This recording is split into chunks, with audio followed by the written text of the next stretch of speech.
ये देश की प्रतिष्ठा गिरा रहे हैं। बाहर से 100 देशों के डिग्निटरी आए हुए हैं, वहां कपड़े खोल के ये लोग रॉक एंड रोल कर रहे हैं।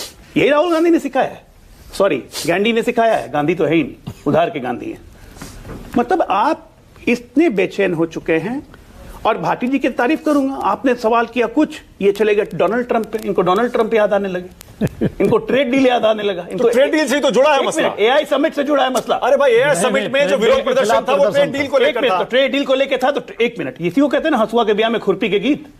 समिट एआई का हो रहा है, भारत का हो रहा है, वहां पे ट्रेड डील करने के लिए आप चले गए और नंगा कपड़ा उतार के। इसको पागलपन कहते हैं और कुछ नहीं कहते हैं। और मैं कह रहा हूं 2018 में मैंने आपके शो में कहा था, जब राफेल चौकीदार चोर है चल रहा था, मैंने कि इस आदमी को ओसीएन नाम की बीमारी हो गई है, ऑब्सेसिव कंपल्सिव न्यूरोसिस, और ये प्रॉन्ग करके 8 साल। कौन सी बीमारी होती है? ये एक बीमारी है, एक आदमी बार बार एक ही चीज करता है।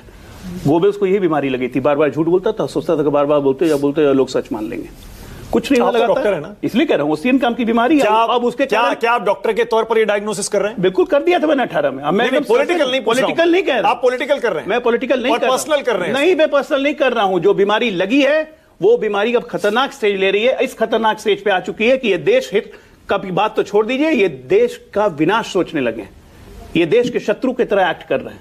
देखिए, सिर्फ टेररिस्ट होना, गोली चला देना, बम मार देना, सिर्फ वही आतंकवाद नहीं होता है। इंटेलेक्चुअल टेररिज्म भी एक चीज होती है, पॉलिटिकल टेररिज्म भी एक चीज होती है, जिससे देश को खतरा होता है। ये लोग इंटेलेक्चुअल एंड पॉलिटिकल टेररिज्म, आतंकवाद से तुलना कर रहे हैं। इंटेलेक्चुअल और पॉलिटिकल टेररिज्म कर रहे हैं ये लोग इस देश में। मानक जी, देश में किया जा रहा है, हर दूसरी बात पे ये अराजकता फैलाने की कोशिश करते हैं। मोदी को लोग डंडे से मारेंगे, मोदी तेरी कब्र खुदेगी। अरे मजाक समझा? अच्छा, एक सेकंड। मोदी जी ने खुद भी कहा कि लोग मुझे गाली देते हैं, खूब कहा, ये मुझे गाली देते हैं, मेरी कब्र खोदना चाहते हैं।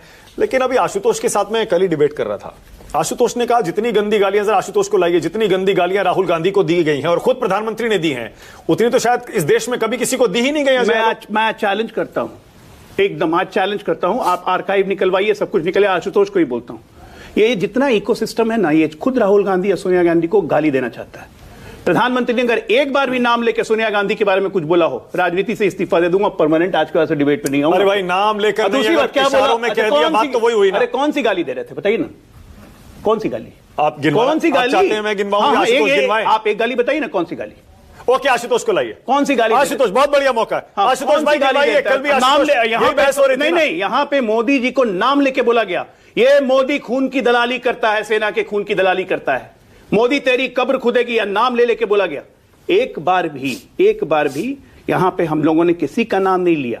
अगर किसी का नाम है, ये कांग्रेस, नेहरू को गाली कौन दे रहा है भाई? नेहरू का तो रोज दिन नाम लेता